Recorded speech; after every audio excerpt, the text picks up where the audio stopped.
Vamos passar ao ministério da palavra. Eu quero que você abra a sua Bíblia, por gentileza, no segundo livro de Reis, no capítulo 20. E nós vamos ler do versículo 1 até o 11. O texto sagrado diz: por esse tempo, Ezequias adoeceu de uma enfermidade mortal. O profeta Isaías, filho de Amós, foi visitá-lo e lhe disse: assim diz o Senhor, ponha em ordem a sua casa, porque você morrerá, você não vai escapar. Então Ezequias virou o rosto para a parede e orou ao Senhor, dizendo: ó Senhor, lembra-te de que andei diante de ti com fidelidade, com coração íntegro, e fiz o que era reto aos teus olhos. E Ezequias chorou amargamente. Antes que Isaías tivesse saído do pátio central, a palavra do Senhor veio a ele dizendo: volte e diga a Ezequias, príncipe do meu povo: assim diz o Senhor, o Deus de Davi seu pai, ouvi a sua oração e vi as suas lágrimas. Eis que eu vou curá-lo, e ao terceiro dia você subirá à casa do Senhor. Acrescentarei 15 anos à sua vida e livrarei das mãos do rei da Síria, tanto você quanto essa cidade. Defenderei essa cidade por amor de mim e por amor a Davi, meu servo. Isaías disse mais: peguem uma pasta de figos. Eles a pegaram e a puseram sobre a úlcera. E Ezequias recuperou a saúde. Ezequias perguntou a Isaías: qual será o sinal de que o Senhor me curará e de que ao terceiro dia subirei à casa do Senhor? Isaías respondeu: este é o sinal que você receberá do Senhor, para indicar que Ele cumprirá o que prometeu. Você quer que a sombra se adiante 10 graus? Ou que retroceda 10 graus? Ezequias respondeu: é fácil a sombra adiantar 10 graus, mas que não seja assim. Pelo contrário, que ela retroceda 10 graus. Então o profeta Isaías clamou ao Senhor, e ele fez retroceder 10 graus a sombra lançada pelo sol declinante no relógio de Acás. Meu Deus, nós suplicamos graça e favor do Senhor. A ação, a orientação e aquela aplicação personalizada que só o Teu Espírito, o Espírito da verdade, pode fazer. Declaramos nossa dependência no Senhor, na ação e na manifestação da Tua graça, para que, mais do que uma orientação, exortação e encorajamento, possa haver, de fato, resposta, possa haver alinhamento à Tua palavra e aos Teus princípios. Nós oramos em nome de Jesus. Amém. Amém. Bom, eu quero chamar a sua atenção especificamente, dentro de toda essa história, com todo o contexto, nós vamos avaliar, para a frase que já aparece no versículo 1. Ponha em ordem a sua casa. O tema da minha mensagem hoje é colocando a casa em ordem. Estamos falando a respeito de família e eu quero adiantar que a expressão casa aqui está relacionado às questões familiares. Obviamente, não se tratava da casa material, física, né? A Ezequias, como rei, não faltavam serventes e ajudantes para manter a ordem, a decoração do palácio. Não é disso que Deus está falando e acredito que nenhum de nós teria dúvida em relação a isso. No entanto, eu tenho visto muitas pessoas, muitos pregadores ao longo dos anos, tentar espiritualizar demais a frase ponha a sua casa em ordem. Tenho visto gente falar a respeito, né, do conceito de que isso significa estar pronto e preparado, espiritualmente falando, porque a morte se aproximava. Mas eu quero te mostrar que, na verdade, a vida de Ezequias como alguém temente a Deus era exemplar. Não é disso que Deus está falando. Tenho visto muita gente falar a respeito de põe a casa em ordem. Olha, um dos elementos que você precisa antes de chegar o dia da sua partida, é que não só a sua vida de fidelidade a Deus esteja em ordem, mas também a sua vida de serviço. Mas como a gente pode observar, olhando a vida de Ezequias, ele também, né, não teve muita coisa que a gente possa apresentar como deficiente nessa área de serviço. Ele foi um instrumento de avivamento para a sua geração. Eu quero que você comece já olhando comigo que essa declaração de Deus a respeito de casa está falando de família, né? É muito importante que a gente entenda isso. E eu entendo a reação de Ezequias, quando ele vira para a parede e chora ao ouvir o decreto de que sua morte era iminente. Um dia desse alguém me perguntou: pastor, qual a grande lição que o senhor acha que a pandemia nos deixou? Né? E eu falei para essa pessoa: eu creio que a maior lição que a gente pode destacar é a efemeridade, é quão passageira é a vida. A verdade é que todos nós estamos numa fila, aguardando a hora de partir. Ninguém sabe qual é a sua senha e nem o momento que será chamado. E talvez essa seja a única fila que nós seríamos gentios o suficiente para não disputar as primeiras vagas. E fica à vontade se quiser ir na minha frente, né? Mas a verdade é que é algo sobre o qual nós não temos controle. Eu imagino o Ezequias cheio de planos e de repente ele recebe a notícia. Acabou. Ele vira para a parede, ele ora e chora. Nas minhas contas, Ezequias tinha nessa ocasião 39 anos de idade. Uma conta que não é difícil a gente fazer. Porque em 2 Reis, capítulo 18, verso 2, a Bíblia diz que ele viveu 54 anos. E nós lemos que nesse dia ele recebeu 15 anos de bônus. Então você pega os 54 anos de idade que ele tinha quando morreu, subtrai os 15 anos de bônus que ele ganhou nesse dia, 39 anos. A gente ouve isso meio que de uma forma comum dos homens, e quando você está em torno dos 40, a sensação é agora que começamos a construir alguma coisa na vida. Ninguém está querendo partir aos 40. Quando ele vira para a parede e chora, é porque bateu o desespero. É alguém que está dizendo, eu não esperava que isso acontecesse agora ou dessa forma. Mas o que eu e você precisamos entender é que todos nós, justamente porque a Bíblia diz que a vida é como a erva, seca-se a erva, cai a sua flor, né? A vida é passageira, nós precisamos viver do início ao fim. Né? Desde o momento do nosso encontro com Deus, ou aqueles que ainda não tiveram, tem que priorizar isso, nós precisamos viver prontos para a partida, que nós não sabemos quando é que vai acontecer. Estar pronto para partir, eu acredito, e eu gosto dessa expressão partir, que Paulo usa em Filipenses 1. Ele diz, eu desejo partir e estar com Cristo, o que é incomparavelmente melhor. Um dia alguém me perguntou, pastor, esse negócio, né, de muitas vezes o senhor falar partir para estar com Cristo, é tipo aquela história do corretor de seguro, que na hora de vender o seguro de vida não fala morrer, diz no caso de você faltar, né, para ser gentil, fala, olha, no meu ramo é melhor a gente tocar o terror do que ser gentil. Né? Para nós é melhor dizer, você vai morrer a qualquer momento e tem que estar pronto para encontrar com Deus do que amenizar. Mas é que na perspectiva do cristão, morte não é fim de existência, é apenas a passagem. Para nós que temos a esperança em Cristo, para algo muito melhor que nos aguarda. Mas viver pronto para partir, se por um lado envolve esse conceito de uma vida espiritual que precisa estar em ordem, e esse conceito é bíblico. Por exemplo, o apóstolo Paulo em 2 aos Coríntios, no capítulo 1, no capítulo 5, perdão, ele diz a partir do verso 1, pois sabemos que se a nossa casa terrestre desse tabernáculo se desfizer, ele está falando do corpo, temos da parte de Deus um edifício, uma casa não feita por mãos humanas, eterna nos céus. E por isso, neste tabernáculo, gememos, desejando muito ser revestidos da nossa habitação celestial, se de fato fomos encontrados vestidos e não nus. Ou seja, precisamos estar prontos para o momento da partida. Mas estar pronto não é apenas ter a vida espiritual em ordem. E eu quero destacar que isso Ezequias tinha. Ezequias foi um homem de fé. A Bíblia fala dele, por exemplo, em 2 Reis 18, nos versos 5 e 6, a Bíblia diz assim, Ezequias confiou no Senhor, Deus de Israel, de maneira que não houve ninguém como ele entre todos os reis de Judá, nem antes nem depois dele. Porque se apegou ao Senhor, não deixou de segui-lo e guardou os mandamentos que o Senhor ordenou a Moisés. O cara vira para a parede na hora que recebe a notícia, chora e diz para Deus, o Senhor sabe que eu tenho andado diante de Ti com inteireza de coração. Eu guardei os Seus mandamentos. Você pode fazer uma afirmação dessa para alguém que não te conhece e enganar. Você dizer isso para Deus, o Senhor sabe que eu te honrei, o cara tem que ter andado na linha. Ele não apenas tinha uma conduta correta, mas a Bíblia destaca a confiança que ele tinha em Deus. A obediência era resultado dessa confiança.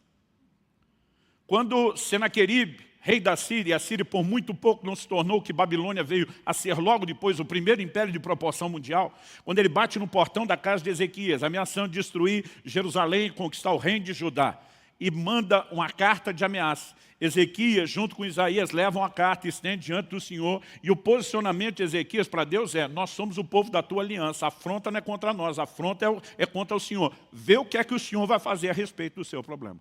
A Bíblia diz, naquela noite, um anjo só, fez um strike no arraial da Síria.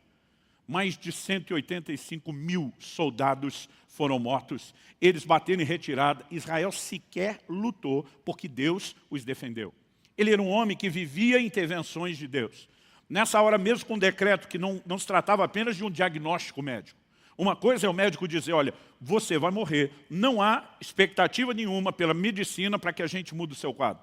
A outra é quando o profeta, do calibre de Isaías, né, que nenhuma palavra dele deixou de se cumprir, chega e diz, Deus disse que você vai morrer. Porque quando o médico disse, ainda pode correr a Deus para reverter. E quando Deus diz? O Ezequias diz, eu recorro a Deus mesmo. E ele pede por mais tempo de vida, ele pede por cura. E ele recebeu isso da parte de Deus. Ele era um homem de fé. Não só isso. O profeta Isaías nem foi muito longe e Deus diz, volta e muda o decreto. E ele volta e diz, o Senhor vai te curar, no terceiro dia você sobe à casa do Senhor. O abusado do Ezequias diz o seguinte, toda vez que você tem uma palavra profética, tem um sinal que acompanha. Eu quero coletar meu crédito. Qual o sinal de que essa palavra vai se cumprir?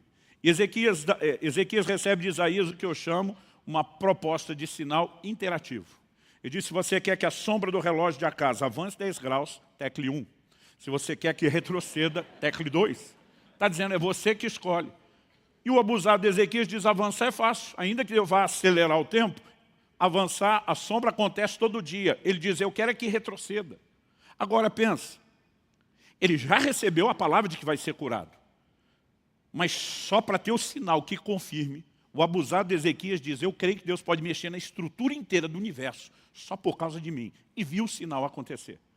Então, nós não podemos falar mal da fé dele. O problema dele não era um problema de fé e nem um problema de conduta. Sua vida espiritual estava em ordem e foi um grande exemplo.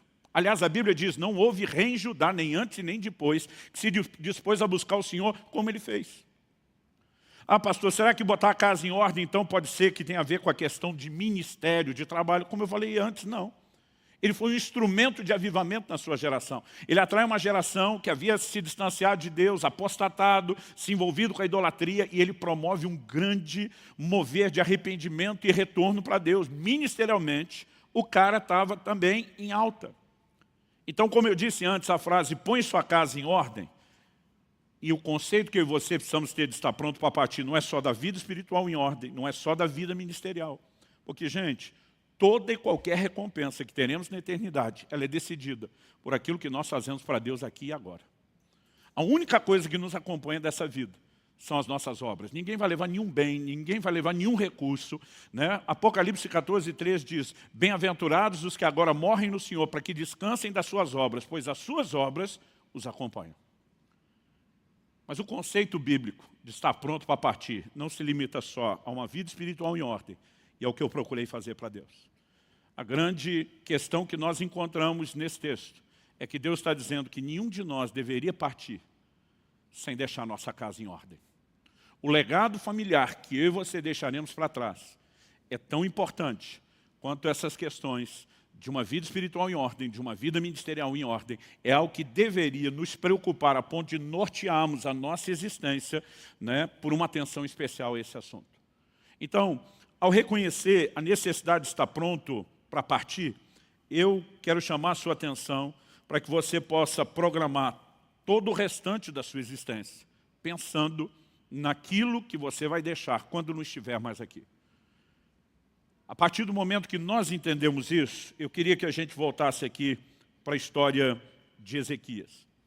Ezequias ouve essa sentença, esse decreto de morte. Ele não quer morrer, ele está novo, ele quer viver mais. E ele apela para a oração. E ele ora e Deus atende. E muitas vezes isso nos leva a um conceito equivocado, no mínimo incompleto de oração. Porque na cabeça de muito crente, a oração é o meio através do qual eu consigo de Deus aquilo que eu quero. Tem verdade nisso? Sim, só não tem toda a verdade. Porque se por um lado a oração também envolve eu conseguir de Deus aquilo que eu quero, em contrapartida também deveria ter, e de forma equilibrada, o entendimento de que a oração também é o meio através do qual Deus deveria conseguir de nós o que Ele quer. É o que nós aprendemos com Jesus orando no Getsemane. Ele diz, meu Pai, seja feita não a minha, mas a sua vontade. O ambiente de oração não é apenas o lugar onde pleiteamos diante de Deus o que queremos, mas também procuramos entender e entregar a Deus aquilo que Ele quer. Agora, Ezequias pediu a Deus o que ele queria, viver mais. Deus ouviu, atendeu, o curou e lhe deu mais 15 anos de bônus. Mas a pergunta é, Ezequias entregou a Deus o que Deus lhe pediu? E a verdade é que não. Antes de mudar o decreto, dizendo que você vai ser curado, tem mais 15 anos, Deus já está dizendo, presta atenção à sua casa. Coloca sua casa em ordem. A partir do momento que ele foi curado e conseguiu de Deus o que queria, ele não deu a Deus o que Deus pediu. Ele não colocou sua casa em ordem. Segundo Crônicas, capítulo 32, nos diz no verso 25, que Ezequias adoeceu de uma enfermidade mortal, foi curado. Mas o texto termina dizendo assim: Ezequias, no entanto, não correspondeu ao benefício que o Senhor lhe fez. Ele não atendeu nem o comando de Deus e nem correspondeu ao benefício que Deus havia feito, porque ele não coloca sua casa em ordem. O resultado é trágico. Porque se a geração de Ezequias foi uma geração que viveu um intenso avivamento para Deus, a geração seguinte, liderada por Manassés, filho e sucessor de Ezequias, é a geração que conseguiu o maior nível, o maior índice de apostasia que a nação de Israel jamais havia alcançado. A coisa se torna tão séria na próxima geração que em Jeremias, no capítulo 15, no versículo 4, nós vemos Deus responsabilizando o juízo de uma geração inteira, e Deus responsabiliza uma única pessoa, um dos raros casos na Bíblia, onde você vai ver o destino de uma geração sendo relacionado a decisões de uma pessoa. Jeremias 15, 4. Jeremias, que profetizou mais juízo do que qualquer outra coisa, porque aquela geração não se arrependia dos seus pecados. Ele fala da parte de Deus: farei deles um objeto de espanto para todos os reinos da terra, por causa de tudo que Manassés, filho de Ezequias, rei de Judá, fez em Jerusalém. Daqui a pouco nós vamos dar uma olhadinha no Manassés, mas eu posso te garantir e adiantar que ele foi o mais endemoniado de todos os reis que já se assentaram no trono da linhagem de Davi. A geração que mais se distanciou de Deus e que mais afrontou o Senhor foi a geração de Manassés. Agora, sabe o que é pior? A Bíblia diz, como vamos ler daqui a pouco, que Manassés começou a reinar aos 12 anos de idade. Por que ele começou a reinar e sentou-se ao trono aos 12? Porque foi quando seu pai faleceu. E se ele tinha 12 anos de idade quando seu pai faleceu, e seu pai ganhou de Deus na ocasião em que foi curado 15 anos de bônus, quando é que Manassés foi gerado? Durante os 15 anos de bônus. Ou seja, se não fosse para colocar a casa em ordem, era melhor nem ter vivido aqueles 15 anos. Era melhor ter partido mais cedo do que deixar o estrago que ele deixou para trás. E eu e você precisamos nos questionar o que é mais importante. E não estou dizendo que ter recebido de Deus cura e longevidade, mais 15 anos de vida, não seja algo bom. Mas muitas vezes nós estamos buscando algumas coisas que entendemos ser boas, mas não avaliamos o que é mais importante, o que merece uma atenção maior ainda. Então não estou falando contra cura ou longevidade. No Salmo 103, o salmista diz: bendize a minha alma ao Senhor e não se esqueça de nenhum só dos seus benefícios. E diz: é Ele quem perdoa as tuas iniquidades. Esse é um benefício, mas não é o único. E diz: é Ele quem sara as tuas enfermidades. É Ele quem redime a tua vida da cova. É Ele quem te coroa de graça e de benignidade. Então, nós precisamos entender que ser curado e receber longevidade, né, ser redimido da cova, são bênçãos de Deus. No entanto, nós precisamos avaliar aquilo que é mais importante. Porque mais importante do que ser curado de uma enfermidade mortal e viver mais, é o que nós deixamos para trás. E se Deus já está dizendo, presta atenção no que está rolando agora, como que o Ezequias conseguiu deixar a situação pior depois do que já estava antes? O problema não foi ter sido curado. O erro não foi ter ganhado mais 15 anos de idade. O erro foi, apesar de tudo isso, não ter dado a atenção que deveria à sua casa. E aqui, eu e você precisamos entender e compreender algo que acredito ser importante demais. Para mim, o grande erro de Ezequias foi não entender um elemento que é forte na nossa fé, chamado continuidade geracional. Talvez esse pudesse ser também um bom tema para a mensagem. Continuidade geracional. A Bíblia diz que os patriarcas, a quem Deus fez as primeiras promessas a respeito do reino de Deus, eles morreram na fé, saudando as promessas de longe. Eles não viriam nas suas gerações o cumprimento da promessa, porque o plano de Deus é multigeracional. E Deus não quer que ninguém viva em função só do seu relacionamento com Deus, no seu momento e na sua geração, mas Deus quer que haja em nós uma visão e uma perspectiva de continuidade. E acredito que esse foi o grande erro de Ezequias, não entender a continuidade geracional. Vamos voltar lá em 2 Reis, capítulo 20. 2 Reis, capítulo 20. E agora vamos ler a partir do versículo 12. A gente leu até o 11, que é quando ele recebe o sinal da sombra no relógio de Acás. O 12, continuando o assunto, diz: nesse tempo, no tempo da sua cura, nesse tempo, Merodach-Baladã, filho de Baladã, rei da Babilônia, enviou cartas e um presente a Ezequias, porque soube que ele havia estado doente. Ezequias recebeu bem os mensageiros e lhes mostrou toda a casa do seu tesouro, a prata, o ouro, as especiarias, os óleos finos, o seu arsenal e tudo o que havia nos seus tesouros. Não houve nada em seu palácio, nem todo o seu domínio que Ezequias não lhes mostrasse. Vamos fazer uma pausa aqui. Alguns anos atrás, na época em que os memes ainda vinham por e-mail, antes da era WhatsApp, eu recebi um e-mail de um amigo desses gaiatos, engraçado, brincalhão, intitulado Manias de Pobre. E quando eu comecei a ler a lista, que era todo numerado, eu ria, porque tudo estava na lista. Eram coisas que eu tinha praticado intensamente. É lógico que nós estamos falando de uma outra geração. Então aquele negócio de botar bombril na antena da televisão para melhorar o sinal, lamber a tampa do iogurte para não desperdiçar nada, né? Eu ia lendo aquilo tudo e rindo. E uma das coisas que estava na lista, lá dizia, mostrar a casa para as visitas. Eu falei, isso eu já fiz, mas dizer que isso limita só a nós crescermos com a vida mais simples, eu me recuso a concordar. Porque quem mais tem é quem mais se orgulha de mostrar o que tem. Quando Ezequias faz questão de mostrar para esses mensageiros todo o seu tesouro, é porque ele de fato queria ostentar e com orgulho tudo que tinha. Então ele recebe as visitas, mostra tudo que tem. Então logo os visitantes foram embora. Verso 14 diz, então o profeta Isaías foi falar com o rei Ezequias e lhe disse, que foi que aqueles homens disseram e de onde vieram? Ezequias respondeu, então no verso 14, vieram de uma terra distante, da Babilônia. Isaías perguntou, o que eles viram no seu palácio? Ezequias respondeu, viram tudo o que há em meu palácio. Não houve nada nos meus tesouros que eu não lhes mostrasse. Então Isaías disse a Ezequias, ouça a palavra do Senhor. Eis que virão dias em que tudo o que houver no seu palácio, isso é, tudo que os seus pais ajuntaram até o dia de hoje, será levado para a Babilônia, não ficará coisa alguma, diz o Senhor. Pensa se você queria receber uma palavra profética dessa. Tudo, não só o que você juntou, material e financeiramente ao longo da sua vida, mas tudo o que seus pais juntaram, toda a herança que veio. E aqui ele está falando todo o tesouro do reino, desde as conquistas de Davi, de quem Ezequias era descendente. Ele diz, vai tudo para a Babilônia, para o lugar desses mensageiros que viram tudo que você tem. Não vai sobrar nada, não vai ficar coisa alguma. Eu não queria receber uma palavra profética dessa, mesmo não tendo os tesouros dele. No verso 18 a coisa piora. Ele diz, dos seus próprios filhos, alguns dos seus próprios filhos, gerados por você, serão levados para que sejam eunucos no palácio do rei da Babilônia. Se a primeira notícia de perda material é ruim, a segunda é pior ainda. Por que é pior ainda?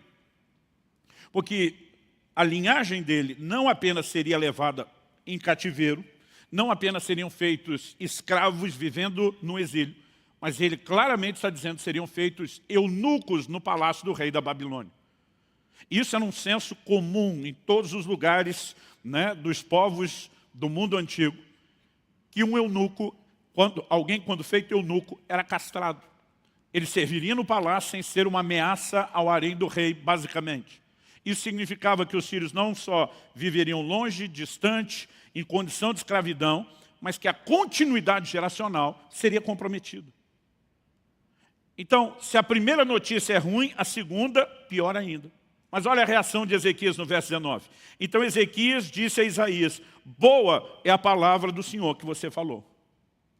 Pelo amor de Deus, gente. Como alguém pode ouvir essas duas notícias terríveis e dizer boa palavra? Eu não consigo imaginar nenhuma criatura recebendo uma palavra profética dessa. Glória a Deus, aleluia, que bênção. Sonho de consumo. Agora, por que o camarada disse que a palavra é boa? O verso 19 explica.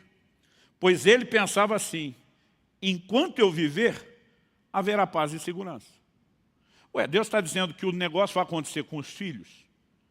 Ele ainda nem gerou o primeiro filho, que é o sucessor, que é Manassés. Ele diz, até esse negócio acontecer, eu já estou no fim dos meus 15 anos de bônus. Então, a conclusão que esse homem chega revela um egoísmo absurdo. É como se, em outras palavras, ele estivesse dizendo, o importante é que quem vai se dar mal, ou quem vai se lascar, com o perdão da palavra, não sou eu. Então, ele é indiferente ao estrago que acontecerá na próxima geração, porque o importante é que ele estivesse bem na história. Aqui nós estamos falando de um homem de fé, um homem de caráter e de princípios, um homem de realizações no reino de Deus, mas que estava, com o perdão da palavra, se lixando para a próxima geração. E acredite, em 30 anos de ministério, eu tenho conhecido muitos homens de fé, homens de avivamento, e que não estão levando a sério a continuidade geracional, né? Não estão cuidando sequer da sua casa. E Deus está dizendo que está pronto para partir. Não é apenas você ter a sua fé com Deus em ordem ou o seu trabalho. Nós precisamos ter olhos para a próxima geração. Quem está entendendo, diga amém. Quando nós começamos a pensar o modelo de continuidade geracional, nós precisamos voltar lá aos primórdios de toda a ação de Deus. Por exemplo, quando Deus faz uma aliança com Abraão e diz, em ti serão benditas todas as famílias da terra. Paulo, escrevendo aos Gálatas, diz que Deus pré-anunciou o evangelho que seria pregado aos gentios a Abraão. Deus está dizendo, eu não quero abençoar só você, eu quero fazer algo em você e na sua linhagem para que isso transborde para a terra inteira. Mas se você olhar Gênesis capítulo 18, verso 19, se puder me acompanhe, Gênesis capítulo 18, versículo 19. Olha o que Deus fala sobre Abraão. Deus diz assim, porque eu o escolhi para que ordene aos seus filhos e à sua casa depois dele, a fim de que guardem o caminho do Senhor, pratiquem a justiça e o juízo, para que o Senhor faça vir sobre Abraão o que lhe prometeu. Deus está dizendo, eu fiz uma promessa, de que em ti serão benditas todas as famílias da terra. Mas Abraão, vamos deixar claro uma coisa? Eu escolhi você para que você ordene sua casa, seus filhos depois de você, que guardem o caminho do Senhor, que pratiquem a justiça e o juízo, porque essa é a única forma de que aquilo que eu prometi sobre você se cumpra e se torne realidade. Se você não estiver focado na preparação das próximas gerações, não adianta ter uma promessa. Cada geração precisa entender que o grande propósito de Deus para ela não é apenas o que ela vai experimentar em Deus nos seus dias, mas é o que ela está construindo para as próximas gerações. Eu estava conversando esses dias com um outro pastor amigo, e ele falou de uma frase que ele ouviu ou leu recentemente que o deixou em choque. Ele diz, nós estamos a uma geração da apostasia e da extinção da nossa fé. A uma geração. A responsabilidade de cada geração não é só manter a chama acesa, a semelhança de uma corrida de bastão. Nós precisamos comunicar isso. É por isso que você vai ver o tempo todo ênfases na Bíblia. O que vimos e ouvimos de nossos pais. Uma geração anunciará a outra geração. E o tempo todo nós vemos que essa é a grande responsabilidade. Quando falamos a respeito de uma vida familiar correta, isso é muito maior do que apenas manter uma boa qualidade de vida emocional dentro de casa. É cultivar a presença de Deus, é manter acesa a chama da fé, é transmitir a aliança que nós temos com Deus. Aliás, esse era o grande propósito do rito da circuncisão. Eu não sei como você lê a Bíblia. Eu gosto sempre de ler, tentando me colocar lá na história, me imaginando no lugar do personagem, vivenciando o ambiente, todos os detalhes. E não só para mim, mas com muitos homens, né, com quem eu já conversei a respeito. Dá um desespero na gente quando a gente está lendo o Velho Testamento e vê os detalhes do processo da circuncisão. A circuncisão, ordem que Deus deu para a partir de Abraão, toda a sua linhagem praticar, que Paulo escrevendo aos Romanos chama de o selo da justiça da fé que ele teve, o que para nós é equivalente ao batismo. Paulo escrevendo aos Colossenses fala do batismo, contendo esse papel de ser o selo da fé que a circuncisão tinha. Ela deixa nós, os homens, apavorados. Porque, para quem não sabe, a circuncisão era uma cirurgia de fimose. Era o corte do prepúcio, da carne excedente do pênis, o órgão reprodutor masculino. Agora, o sistema era bruto, gente. Eles não tinham anestesia, eles não tinham asepsia, eles não tinham analgésico, não tinham anti-inflamatório e nem antibiótico. A Bíblia diz que Deus fala para Josué quando chega em Gilgal, faze facas de pederneira. Pederneira é pedra. O instrumento cirúrgico era pedra afiada. A maioria de nós, os homens, já se encolhe todo enquanto está lendo. Gênesis 34 fala que os filhos de Jacó usaram de astúcia com os homens de Siquém, depois que Diná, irmã deles, foi violentada. E eles propõem, olha, a única forma da nossa filha ser dada em casamento ao homem que a violentou é se vocês se considerarem que é o rito da nossa família. E até aí eles não estavam mentindo. Mas a Bíblia diz que quando os homens se circuncidaram, o texto diz assim, no terceiro dia, quando estavam no auge da dor. Aí você imagina o processo. Uma cidade inteira não conseguiu resistir ao ataque de alguns dos filhos de Jacó, porque eles não tinham capacidade física de lutar.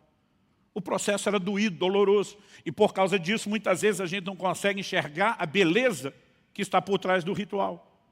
O que é que Deus está dizendo? Todo pai deve circuncidar o seu filho homem no 8º dia de vida.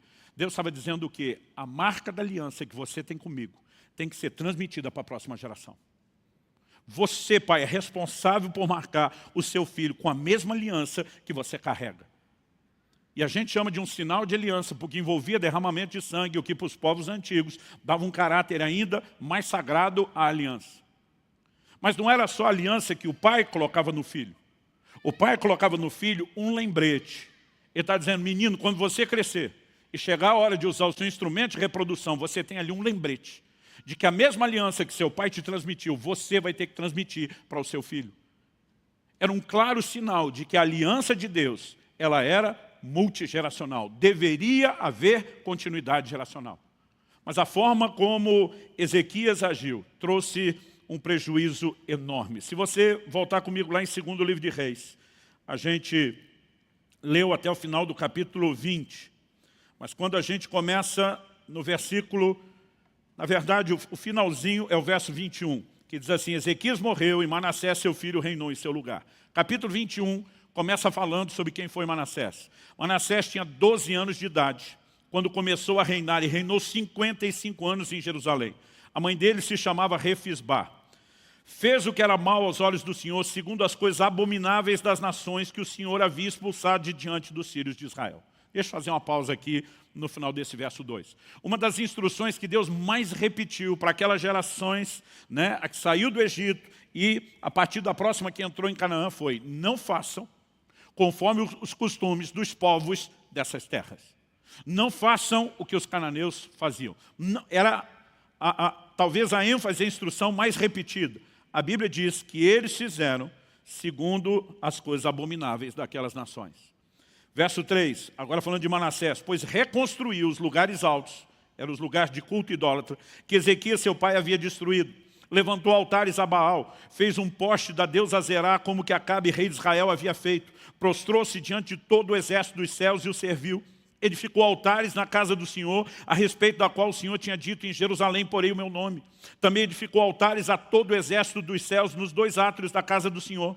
Queimou seu filho em sacrifício, adivinhava pelas nuvens, era agoureiro e tratava com médiuns e feiticeiros, e fazia continuamente o que era mal aos olhos do Senhor, para o provocar a ira.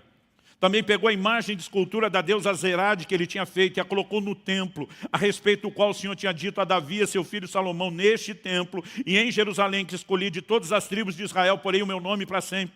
E não farei com que os pés de Israel andem errantes, longe da terra que dei aos seus pais, desde que eles tenham cuidado de fazer segundo tudo que lhes tenho mandado, e conforme toda a lei que Moisés, meu servo, lhes ordenou. Eles, porém, não ouviram.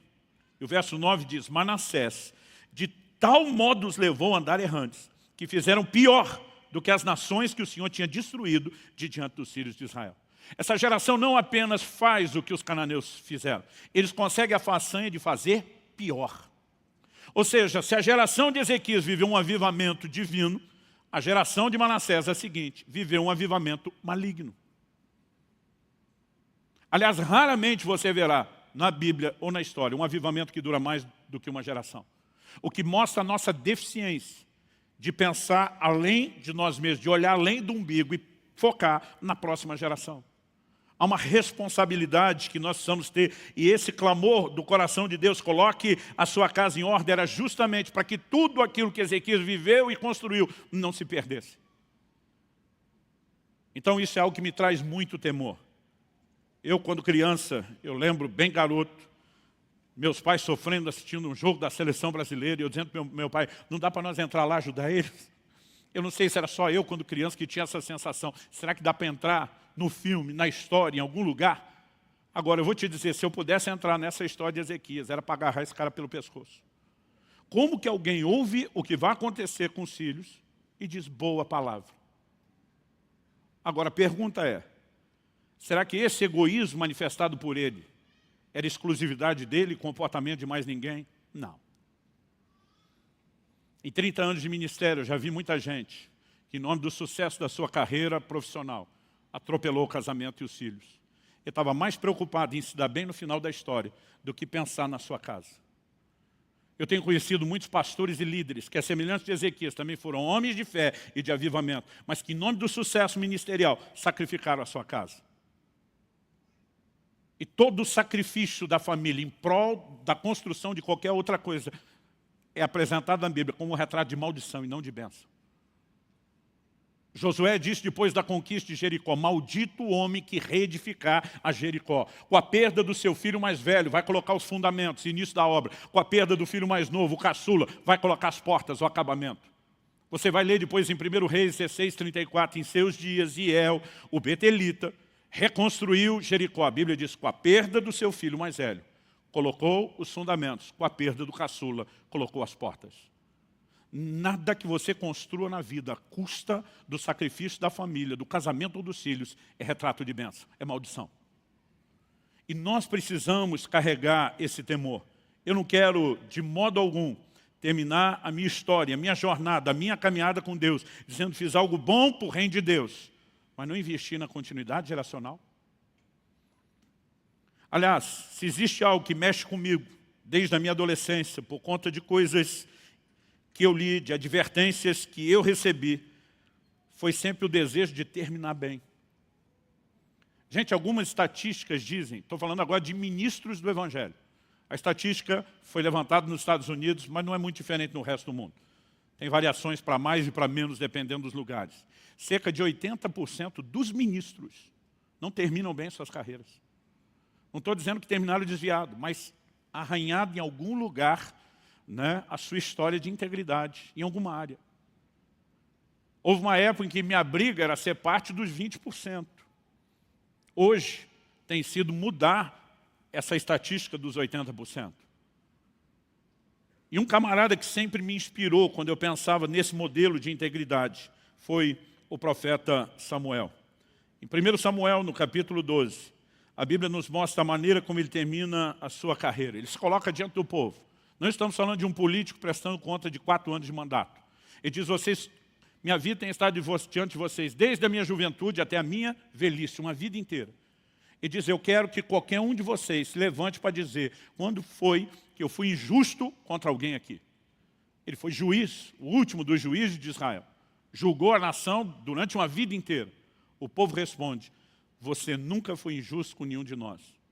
Ele diz, no versículo 3, eis-me aqui, testemunhe contra mim, diante do Senhor e diante do seu ungido, de quem tomei o boi, de quem tomei o jumento, a quem enganei, a quem oprimi, das mãos de quem aceitei suborno para encobrir com ele os meus olhos. Falem e eu restituirei. Verso 4 diz, então responderam, você não nos defraudou, nem nos oprimiu, nem tomou coisa alguma das mãos de ninguém. Ele não contente, ainda diz, o Senhor é testemunha contra vocês e também o seu ungido é testemunha hoje de que vocês não encontraram nada nas minhas mãos. O povo confirmou, Deus é testemunha. Tipo, ninguém aqui está de brincadeira. Eu dizia, Deus, eu quero terminar que nem Samuel. Eu preciso terminar bem como Samuel. Mas quando Deus começou a falar comigo a respeito dessa questão de continuidade geracional, eu vi algo sobre Samuel que me fez mudar minha oração. E eu quero que você me acompanhe no capítulo 8, onde nós vamos terminar. Capítulo 8, verso 1 diz, quando Samuel ficou velho, constituiu seus filhos por juízes sobre Israel. O primogênito se chamava Joel e o segundo se chamava Abias. Eles foram juízes em Berseba. Porém, os filhos de Samuel não andaram pelos caminhos dele. Ao contrário, inclinaram-se à avareza, aceitaram suborno e perverteram o direito. Verso 4 diz, então, todos os anciãos de Israel se congregaram e foram falar com Samuel em Ramá. Quando você olha para os tempos antigos, os anciãos sentavam às portas da cidade, os que julgavam, os que tinham autoridade. Todos os anciãos de Israel, da nação. Em alguns lugares hoje chamaríamos isso de uma Assembleia Geral Extraordinária, para resolver um problema sério. Eles vão até Samuel e disseram, verso 5, veja, você está ficando velho. Na tradução da Bíblia, na linguagem de hoje, do pastor Luciano Subirá, versão mineira, diz que eles falam assim, você está mais para lá do que para cá.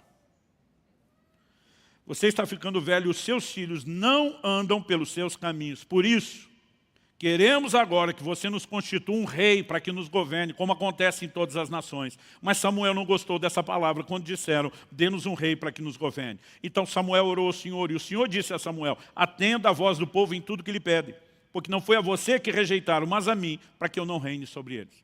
Durante muito tempo, eu não pensava dessa forma, mas o que eu imaginava, na maneira que eu vou explicar hoje, né, porque na época eu não percebia que era isso, é que Samuel e Deus estão numa disputa de mimimi, quem é o mais rejeitado. Samuel vai, não é nem para oração, é para choração. Pois é, Deus, estão aí me rejeitando, agora querem um rei. Deus diz, pior do que você, eu fui mais rejeitado nessa história. Não é isso que está acontecendo. Ninguém rejeitou Samuel. A prova é que ele vai até a sua velhice, mas ele já está para morrer.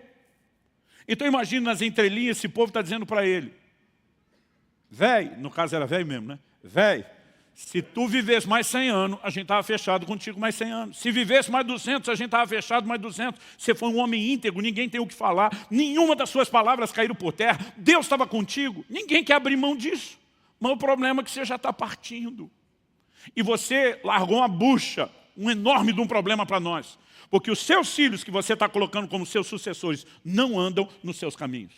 Eles não são uma continuidade daquilo que você foi. Eles nem sequer te representam.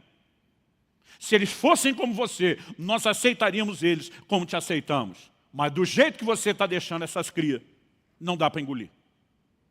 Ele diz, então nós preferimos ter um rei como as outras nações têm.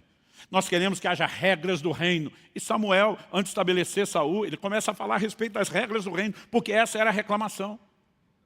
Aí, enquanto Samuel está chorando diante de Deus, me rejeitaram, Deus está olhando para ele e dizer, cabeção, você acha que o prejuízo é seu? Porque sua continuidade geracional não vai estar no governo?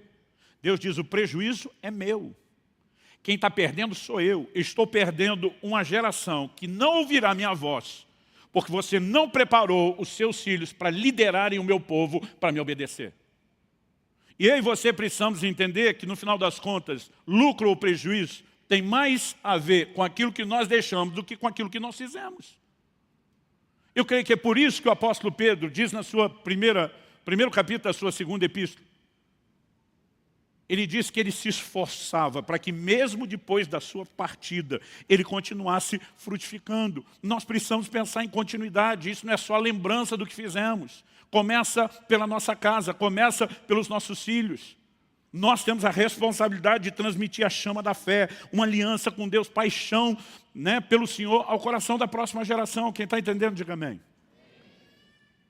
Então, na hora que eu e você partimos, o maior sucesso não diz respeito ao que eu e você construímos, mas aquilo que nós deixamos, principalmente não só em termos da nossa fé, mas da continuidade da nossa fé nos nossos familiares. Não é um assunto que nós possamos ignorar. E eu não estou aqui para te apontar o dedo ou jogar pedra em você. Se essa é uma área que você tem tropeçado e falhado, encontre nisso uma oportunidade de corresponder com Deus, de se arrepender e de se alinhar. Levar os filhos a Cristo é a maior missão de todo e qualquer pai. A Bíblia diz, pais, criem os vossos filhos na admoestação do Senhor. Nós precisamos levá-los a viver a fé. Tem pai que depois que os filhos crescem e estão distantes, outro dia um reclamou comigo, Deus não cumpriu sua palavra. Falei, como é que é? Não está lá em Provérbios 22:6, ensina a criança o caminho que deve andar, e até quando for velho não desviará, o meu desviou. Aí eu citei para ele uma frase que eu ouvi outro dia do pastor Ricardo Vasconcelos, do Família de Sucesso. Quando lançamos nosso livro Como Flechas, eu lembro que ele falou isso numa live, eu fui até pesquisar, nunca tinha reparado. Ele falou, Luciano, você percebeu que a Bíblia diz, ensine a criança no caminho, e não ensine o caminho? Tem muito pai só apontando, o caminho é aquele, ele anda lá, mas ele mesmo não anda. Como é que você espera que seu filho viva aquilo que nem você vive? Não existe nada mais importante do que levarmos a nossa continuidade geracional a servir ao Senhor. Quem está entendendo, diga amém. Agora, se você errou, tem que existir a disposição de buscar estabelecer consertos, de buscar reverter o quadro. Pastor, eu não sou perfeito, nenhum de nós é. Pastor, eu não sabia tudo, nenhum de nós sabe. Mas a questão é que alguns de nós usamos os recursos divinos e outros não. Eu já falei várias vezes aqui, meu pai cresceu num lar completamente desestruturado. Ele não teve modelo e referência nenhuma. E hoje, quando eu olho para trás, eu vejo que meu pai falhou em questões que eram básicas. Mas sabe onde ele ganhava terreno? No joelho. O tempo todo ele estava diante de Deus dizendo, eu não sei como fazer, eu nunca vi um modelo funcional de perto, eu preciso da ajuda dos céus. Eu preciso que o Senhor haja no coração de meus filhos. A gente ouvia ele o tempo todo dizendo, eu não gerei filho para o pecado, eu não gerei filho para o mundo, eu não gerei filho para o diabo e nem para o inferno. Eu gerei filhos para Deus. E ele lutava continuamente diante do Senhor. E a gente via mesmo em situações onde talvez ele não soube como lidar, a graça de Deus se manifestando, o sobrenatural interferindo. E eu quero te dizer, ainda dá tempo de lutar pela sua casa. Porque se Manassés foi o mais endemoniado de todos os reis, algo que nós não podemos esquecer, quando você termina a história de Manassés, é que esse camarada acaba se arrependendo e se voltando para Deus. E se Manassés teve chance e oportunidade, não diga você que o caso dos seus filhos ou netos são perdidos. O que muitas vezes está nos faltando é lutar e batalhar devidamente por eles em oração. E eu queria que você ficasse em pé e a gente pudesse terminar com o tempo de oração.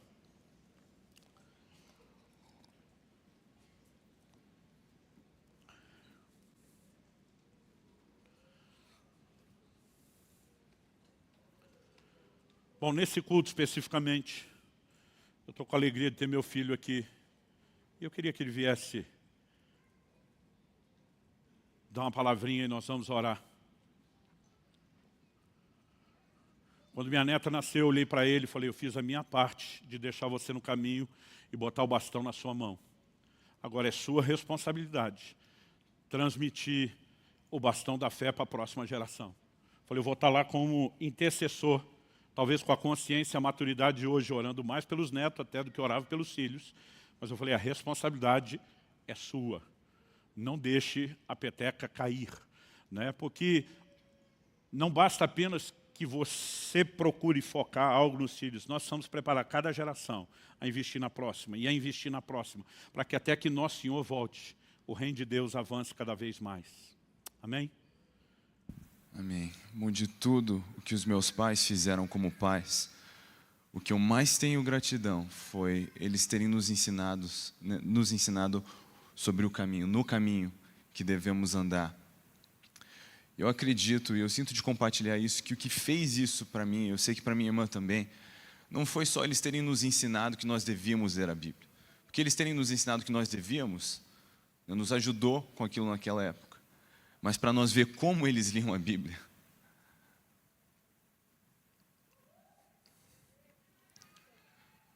Não foi eles terem nos ensinado acerca de orar, foi ver eles orando. E muitas vezes tem pais que tentam ensinar seus filhos acerca da importância das coisas, mas sem praticar não vai ter como. Nós precisamos liderar pelo exemplo e hoje eu já digo isso como pai, né? Não só filho, eu tenho tentado repetir isso na vida da minha filha. Que desde hoje, as primeiras coisas que ela está aprendendo são aquelas brincadeiras que a gente faz, de onde Jesus mora. E antes de orar, ela juntando as mãozinhas, e a gente já tem expondo ela esse ambiente. Se nós conseguimos expor os nossos filhos a essa paixão, eles vão conhecer a verdade. Sabe por que a verdade liberta? Conhecer a verdade liberta? Porque não tem verdade mais bela. Então, em casa, nós líamos a Bíblia, orávamos desde criança, muitas vezes até com a ajudinha de uma regra. Mas quando eu saí de casa, eu continuei exercendo essas coisas porque elas não eram práticas de família. Era um relacionamento com Deus. Nós precisamos entender que nós estamos preparando nossos filhos para andar em lugares que nós não vamos andar. O importante não é que eles amem ao Senhor conosco, o importante é que eles aprendam a amar ao Senhor. Em Deuteronômio 6, nós temos esse mandamento importantíssimo que depois Jesus fez como referência do mandamento mais importante. E além de ensinar, né, o Senhor como andar, que amássemos Ele de todo o coração, alma e força, Ele falou, né, ensine isso aos seus filhos, quando eles se acordarem, quando eles forem dormir. Diante do noivo, ninguém pode ter uma lanterna acesa com óleo emprestado. Nós temos essa responsabilidade individual e precisamos preparar nossos filhos para isso. O meu motivo de maior gratidão, Pai, foi o seu ensino e o seu exemplo. Meu maior gratidão, Mãe, o seu ensino e o seu exemplo. Eu não sei quantas vezes, mesmo quando o papai viajava e estava fora, eu vinha conversar com você e você falava para mim, explicava sobre o que ele estava fazendo. Comparava ele com o que eu estava assistindo nos Storykeepers, o desenho da igreja, falava do apóstolo Paulo e eu pensava, uau, papai é meu herói. Eu não sei quantas vezes a gente abriu a porta do quarto, eu lembro disso tantas vezes, ver você lendo a Bíblia e chorando. E às vezes criança perguntar, está tudo bem? E você dizia sim, Deus só está falando comigo aqui. Esse exemplo foi demais. Você vai observar mesmo em Josué, agora conduzindo o povo. Antes disso, você vê que ele sempre estava com Moisés, antes mesmo de ser escolhido como aquele sucessor, ele já estava seguindo Moisés. Mas quando ele é o líder, você vai ver o tempo inteiro Josué dizendo como Moisés dizia, como Moisés fazia. E eu queria trazer esse lembrete prático de que nós precisamos liderar pelo exemplo. Porque o que mais machuca, e na minha experiência, mesmo fora do Brasil e aqui, quando eu vejo pessoas afastadas, sem brincadeira, assim, mais da metade do tempo, foi ser machucado com hipocrisia. Meus pais diziam isso, faziam a gente fazer isso, mas não viviam isso. Nós precisamos dar esse exemplo. Isso é chamativo, é convidativo. E foi o que eu acredito que mais, desde criança, chamou a minha atenção para querer seguir ao Senhor. E nós precisamos lembrar de outra coisa. É importante que a gente exponha os nossos filhos às lutas. Muitas vezes a gente quer poupar eles das dores, mas a gente precisa expor ele às lutas. Porque as lutas que nós enfrentamos e com Deus vencemos são os monumentos que eles vão ter. Várias vezes os meus pais sentavam conosco e diziam, olha, nós estamos passando por isso, temos esse desafio, mas nós vamos ver o Senhor agir. E a gente orava como família, adivinha só, nós vimos o Senhor agir. E isso foi encorajando, alimentando a minha fé. Nós precisamos ter discernimento de entender esses momentos. Eu lembro de uma vez que minha irmã machucou o dedo, eu, acostumado com aquele ambiente que nós fazíamos, eu orei por ela, o dedo dela foi curado. E várias vezes, quando aparecia um desafio, os meus pais me lembravam, você não lembra de quando você orou pela sua irmã e o dedo dela foi curado? Você não lembra de quando você pediu para Deus um videogame e Ele te deu? E isso foi reafirmando a minha fé de novo e de novo. Mais do que qualquer coisa que eu experimentei em conferência ou na igreja, foi o evangelho que nós vivemos em casa. Não por ser a família do pastor, mas por ser uma família que segue a Jesus. E voltando nessa questão da coerência, do exemplo e da autoridade, porque você presta atenção, as multidões, elas surtavam com o ensino de Jesus, porque ele falava como alguém que tinha autoridade, sem hipocrisia, não era como os escribas, como os fariseus, alguns dos escribas. Ele ensinava com autoridade, porque ele vivia tudo o que ele estava falando. Ele só falava o que ele via o pai falar. Ele só fazia o que ele via o pai fazer. Meu pai muitas vezes sentou comigo e falou, filho, você não pode fazer isso, porque a Bíblia diz isso. Mas essa não foi a única experiência que eu tive. Eu me lembro de diversas vezes que meu pai se sentou comigo e falou, filho, eu preciso te pedir perdão. Por que eu fiz isso? E a Bíblia diz que eu não devo fazer isso dessa maneira. E se nós vivemos assim, e amamos ao Senhor de todo o coração, e expomos os nossos filhos a isso, isso vai ser contagiante. Nós precisamos preparar eles para andar em lugares que nós não vamos andar. A gente precisa ensinar eles não a amar ao Senhor conosco, mas ensiná-los a amar ao Senhor, para que um dia, quando eles estejam distantes, longe de nossas casas, eles continuem fazendo isso. Por que tanta gente desvia com 18 anos ao sair de casa? Porque estava queimando com óleo emprestado. E é isso que nós precisamos transmitir aos nossos filhos. Para que, trabalhando com todo amor e intensidade, se não testemunharmos com os nossos próprios olhos o retorno do Rei, vamos preparar os nossos filhos para testemunhar esse retorno. Se não ver esse retorno, para preparar os seus filhos para ver a volta do Senhor Jesus, até que Ele venha. Precisamos amá-lo de todo o coração, ensinar os nossos filhos a fazer o mesmo. Com toda energia, toda intensidade, até a última flecha. Porque não tem outro motivo para estarmos aqui senão esse. Essa tem que ser a prioridade de nossas vidas. E eu quero lembrar isso para você hoje, pai, como filho. Eu estou dizendo aqui, diante dos meus pais, a coisa mais importante que eles me deram Foi um ensino acerca do Senhor e o exemplo. Não teve viagem, não teve presente, não teve aniversário, não teve brinquedo, não teve nada mais importante do que isso. E é exatamente isso que é a minha oração, que eu quero dar isso para os meus filhos. Hoje eu só tenho a primeira, a minha filha, mas todos os dias a minha oração é: Senhor, me ajuda a educá-la, criá-la além da minha capacidade. Eu preciso da sua mão, do seu auxílio. Porque eu não estou só, meus filhos são flechas, eu estou preparando eles, eu já digo eles plural, pensando nos que a gente vai ter, né? Tem a primeira. Mas essa é a minha visão, de preparar os meus filhos para o reino. Eles são guerreiros, eles vão ser enviados. E eu sei que eles vão caminhar em dias mais difíceis do que os meus dias. Né? Moisés preparou um Josué para andar em lugares que ele não ia andar. Nós precisamos entender isso. E com o auxílio de Deus, preparar os nossos filhos para amar e servir ao Senhor, em mesmo lugares que nós não vamos caminhar. Você recebe essa palavra?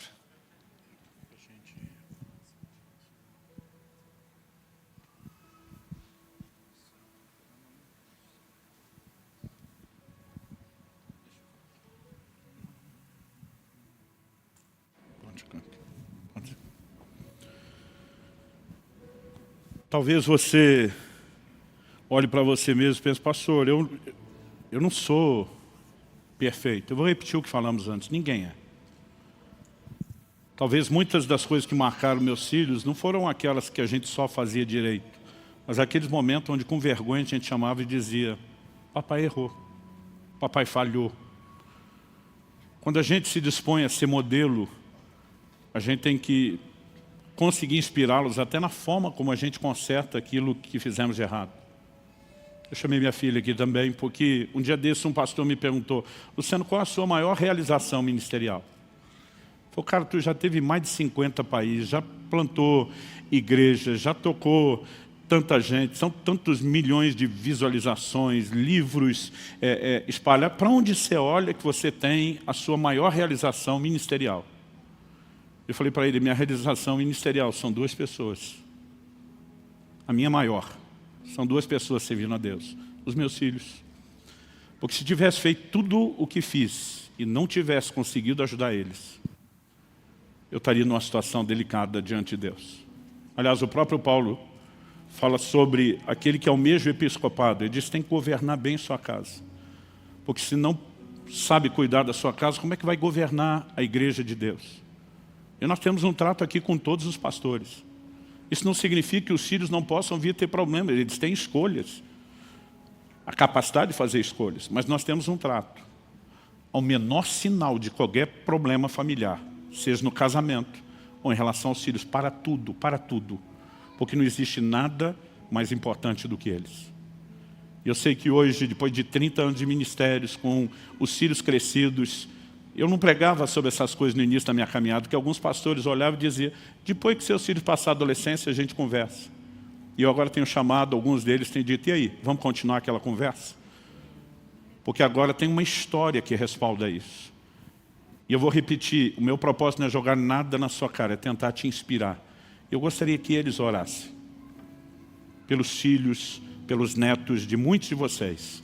Eu creio que Deus vai incendiar a nova geração. Minha alegria hoje não é só vê-los tão crentes quanto eu fui, é vê-los mais crentes do que eu fui.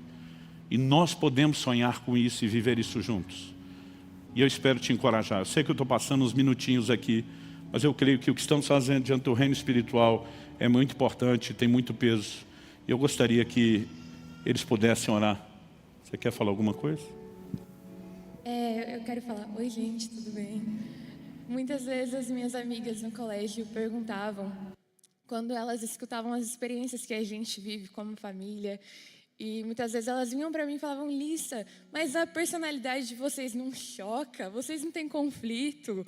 Gente, vocês não têm noção, não só a gente tem conflito, não só a gente tem que resolver, tem que aprender a lidar, não ter um coração que se ofende facilmente, aprender a comunicar bem, mas a gente também vive de uma maneira que é para ajudar os outros, servir os outros. Então a gente cresceu vendo famílias que precisavam de restauração e de restauração. Então por que a gente acredita tanto na família? Mesmo vendo que muitas vezes existem coisas desafiadoras, é porque a gente sabe que na nossa fraqueza a força do Senhor é glorificada. Então nesses momentos em que a gente mais não sabia o que fazer, eram os momentos que a gente falava, uau, se não for Deus a explicação, não tem outra. Quando a gente via desafios muito grandes, eram realmente um palco para a manifestação e para a glória de Deus. Então eu quero te dizer, por maior que pareça o desafio que você está enfrentando, maior será o seu testemunho.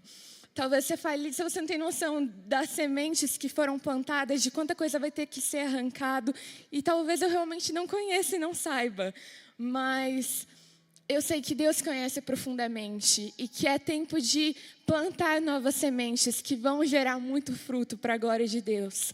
A palavra fala que sem Jesus nós não podemos fazer nada, nem na nossa família, nem em qualquer outra área da nossa vida. Então eu acredito que manter esse coração de falar, Deus, nos ensina a ser família, nos ensina a manifestar o seu caráter, apesar da nossa personalidade, da nossa opinião, da forma que a gente acha que é melhor fazer, que a gente possa morrer para nós mesmos nesse sentido e falar, Deus, o que você acha sobre isso? Qual é a forma que você entende, que você nos fala na palavra que é a forma de fazer e lidar com isso? Amém?